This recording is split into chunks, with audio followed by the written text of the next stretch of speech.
میرا نام فاریہ ہے اور میں ایک مڈل کلاس گھرانے سے تعلق رکھتی ہوں۔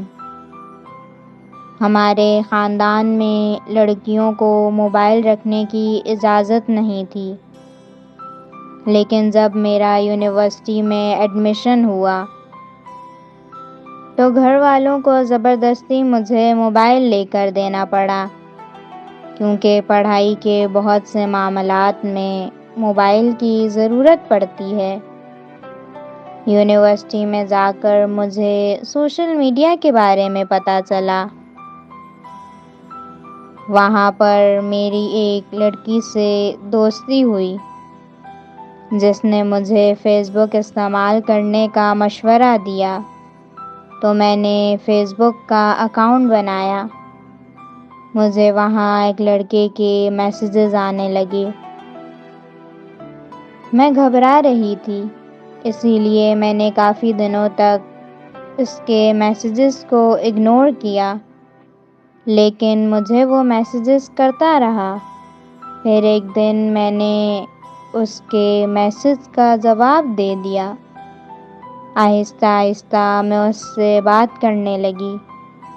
وقت کے ساتھ ساتھ باتیں کرتے کرتے ہم بہت اچھے دوست بن گئے۔ ہم ہر بات ایک دوسرے سے شیئر کرنے لگے۔ وہ مجھے اچھا لگنے لگا اور اس طرح مجھے اس سے محبت ہو گئی۔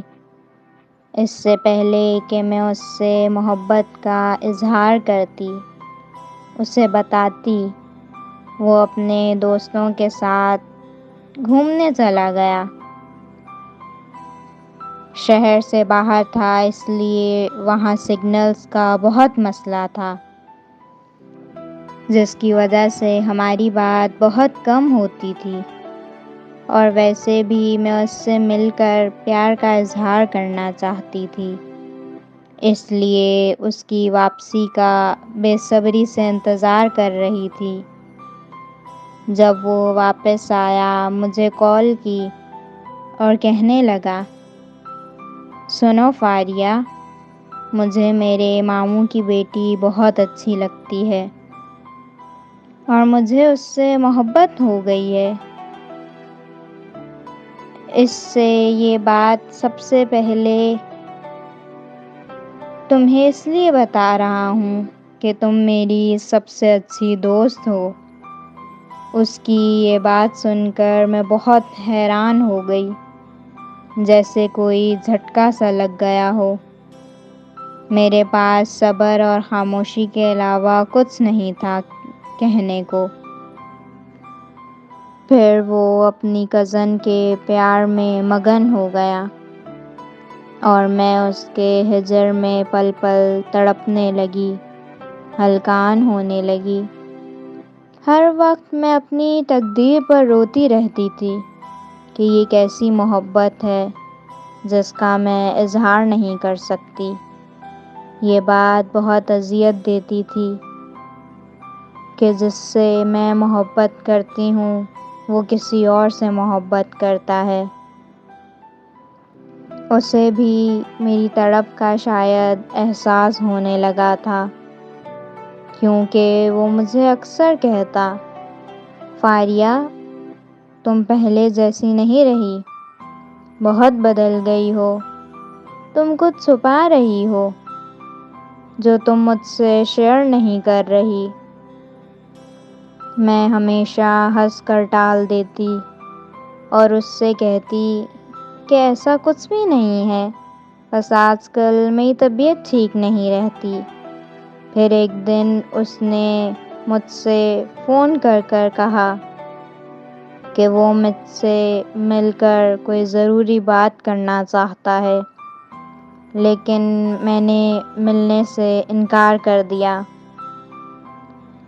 کیونکہ مجھے معلوم تھا کہ اگر میں اس سے ملنے چلی گئی تو اس سے اپنی محبت کا اظہار کر دوں گی۔ لیکن اب سوچتی ہوں کہ کاش اس دن اس سے ملنے چلی جاتی، انکار نہ کرتی، کیونکہ ٹھیک اس سے اگلے دن اس کا قتل ہو گیا۔ مجھے جب اس کے موت کی خبر ملی تو میرے پیروں تلے زمین نکل گئی۔ مجھے اتنا گہرا صدمہ پہنچا، میں کئی دنوں تک ہوش میں نہیں تھی۔ اس کو اس دنیا سے گئے ہوئے 2 سال گزر چکے ہیں۔ آج بھی وہ میرے دماغ میں ایک ہی بات چلتی رہتی ہے کہ وہ مجھ سے کیا کہنا چاہتا تھا۔ کیا اسے بھی مجھ سے محبت ہو گئی تھی، یا پھر وہ میرے خاموش رہنے کی وجہ جاننا چاہتا تھا؟ یہ سب سوچ سوچ کر میرے دماغ پھٹنے لگتا ہے۔ آج بھی مجھے وہ بہت یاد آتا ہے۔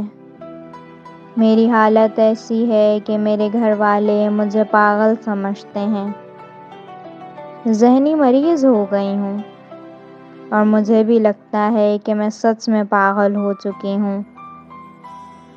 زندگی ایک بہت بڑا امتحان ہے، جس کے اگلے صفحے پر کیا کچھ ہونے والا ہے ہمارے ساتھ ہمیں خود پتہ نہیں ہوتا۔ زندگی میں کچھ ایسے بہت اذیت ناک لمحے ہوتے ہیں جن کو کبھی نہیں بھلایا جا سکتا۔ جی تو لسنرز، کیسی لگی آپ کو یہ سٹوری؟ کمنٹس میں ہمیں اپنی رائے سے آگاہ کریں۔ پھر ایک بار ہمارا چینل سبسکرائب کرنا مت بھولیے گا۔ اب میں اگلی کہانی کے ساتھ جلد واپس آؤں گی۔ شکریہ۔